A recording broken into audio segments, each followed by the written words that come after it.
Nampaknya ramai yang mahu saya ulaskan tentang isu kelewatan projek kapal LCS. Baiklah, ini adalah pemerhatian saya. 1. Projek ini diberi kepada syarikat berusaha milik LTAT, bukan diberi kepada syarikat swasta kroni. Pengerusi berusaha Naval Shipyard BNS, masa kontrak diberi juga merupakan seorang bekas Panglima Tentera Laut. Ianya diberi kepada LTAT supaya kepakaran tempatan untuk membina kapal perang dapat dibina dan juga untuk mengelakkan masalah projek kapal OPV terdahulu yang diberi kepada syarikat swasta PSC Naval Dockyard bernilai sehingga 30 bilion ringgit diberi masa PM4 yang akhirnya terpaksa dibai laut kerajaan. Pada setiap masa, projek LCS ini adalah bawah kawalan berusaha LTAT atau TLDM, bukan di bawah kroni atau pihak swasta. Pada tahun 2017, berusaha turut diberi kontrak untuk membina 4 buah kapal Littoral Mission Ships LMS, kelas Chris bersama syarikat China yang berjaya diselesaikan titik dan diserahkan kepada tentera laut.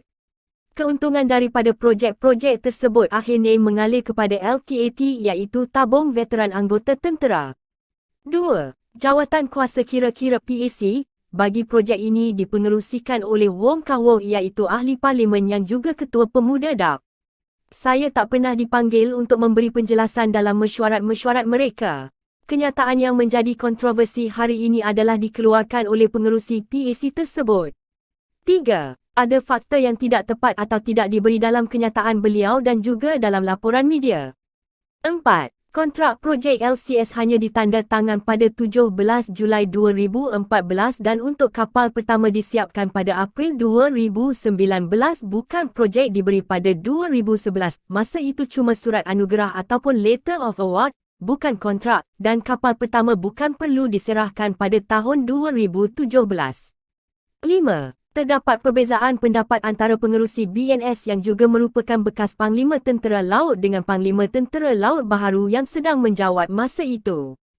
Pengerusi BNS cadangkan jenis kapal kelas Gowind yang lebih baharu dan canggih tetapi Panglima Laut masa itu mahukan jenis kapal kelas Sigma yang berpunca dari tahun 1970-an dan lebih terbukti dan telah digunakan oleh tentera Indonesia sebab kurang yakin dengan kelas Gowind yang masa baharu masa itu. Lain-lain pembeli kelas Gowind termasuk tentera negara Argentina, Mesir, UAE dan Romania, bukan Malaysia sahaja. 6. Saya menjawat sebagai PM serta Menteri Kewangan pada masa itu dan tidak terlibat dalam pemilihan jenis kapal. Ianya adalah keputusan dan cadangan dari Kementerian Pertahanan. 7. Sejurus selepas PRU14, pengerusi LTAT, pengerusi serta bos-bos ustaad dan Panglima Tentera turut ditukar kerajaan PH. Projek juga telah diperlambatkan oleh siasatan yang dilancarkan oleh kerajaan PH lalu projek dibeku pada tahun 2019.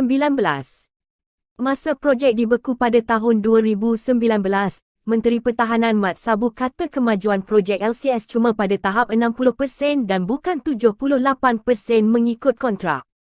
Ini bermaksud bahawa projek bernilai 6 bilion ringgit itu masih berjalan dan bukan tiada sebarang kemajuan seperti projek terowong Pulau Pinang DAP yang bernilai 6.43 bilion ringgit.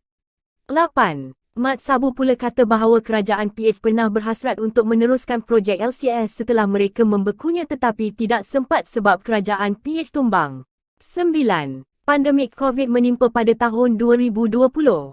Projek akhirnya dibenarkan untuk sambung semula pada bulan April 2022 oleh kerajaan hari ini.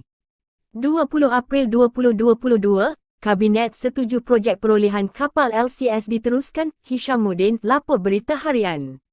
Bermaksud projek masih dimajukan masa BN tetapi telah diperlambatkan kerajaan PH selepas PRU14 pada tahun 2018 dan dibekukan sepenuhnya pada tahun 2019 di mana kapal pertama dijadualkan untuk diserah. Pandemik pula menimpa pada tahun 2020 dan 2021. Akhirnya projek baharu dipersetujui untuk disambung pada bulan April 2022. Jadi, bagaimana pula kapal-kapal boleh siap? PH lewatkan projek pada tahun 2018, bekukan projek pada tahun 2019, lalu tanya kenapa tiada sebarang kapal diserahkan pada tahun 2022. 10. Projek ini bukan tidak pernah disiasat. Ianya disiasat oleh jawatan kuasa ditubuhkan PH pada tahun 2018. Boustead juga membuat laporan SPRM pada bulan Disember 2020 untuk menyiasat projek ini. Disember 2020, Boustead sokong laporan rasuah BHIC, lapor utusan. SPRM pula memberitahu Parlimen bahawa siasatan telah diselesaikan sepenuhnya dan telah mula dakwa beberapa bekas pegawai urusan Boustead berhubung dana sekitar 30 juta ringgit. Jadi, kenapa pula saya disalahkan pihak sebelah sana sedangkan ianya telah disiasat berkali-kali oleh PH dan saya tidak pernah dituduh sebagai suspek atau pernah disuruh untuk menghadap PAC. 11. Sebelum ini juga, kerajaan PH pernah mendakwa dana sebanyak 1 bilion ringgit telah lesap dan tidak dapat dikesan. Baru-baru ini sahaja mereka tukar kisah bahawa dana bukan lesap tetapi digunakan untuk tujuan lain seperti 400 juta ringgit untuk bayar hutang projek kapal lama, 305 juta ringgit untuk membina satu fasiliti di Cyberjaya dan 700 juta ringgit untuk membiayai kos kelewatan projek. 12. Cadangan yang paling tidak boleh diterima ialah dari Anwar untuk hentikan projek sepenuhnya setelah 6 bilion ringgit sudah dibelanja dan kemajuan projek sudah pada tahap 60%. Boustead rugi, pekerja Boustead dibuang kerja, vendor-vendor tempatan rugi, kepakaran tidak dapat dibina, LTAT rugi, TLDM juga rugi sebab tiada kapal baharu dan kerajaan rugi sebab telah belanja 6 bilion ringgit tanpa sebarang hasil. Siapa yang menang jika projek dibatalkan? PH yang menang sebab boleh samakan projek ini dengan projek terowong Magic mereka untuk dijadikan skandal BN. Biarpun tidak diinginkan tetapi kelewatan projek-projek dan kos mencecah bajet part kapal perang boleh berlaku. Pembinaan kapal perang adalah projek besar yang kompleks dan juga mengambil tempoh masa yang lama. Sebab itu, kelewatan dan kenaikan kos mampu berlaku, terutama sekali apabila kos-kos bahan pembinaan naik. Jadi, jalan terbaik ialah menilai semula dan mengawal kos serta kemajuan projek dengan lagi teliti agar kapal dapat dibina dan diserahkan sepenuhnya dan agar kepakaran ini tetap berada dalam industri tempatan supaya kapal-kapal seterusnya akan mampu dibina dengan lebih cekap dan kos penyelenggaraan adalah lebih rendah. Bukan hentikan projek seperti dicadang Anwar, PH ataupun dijadikan modal PRU 15. Sekian, terima kasih.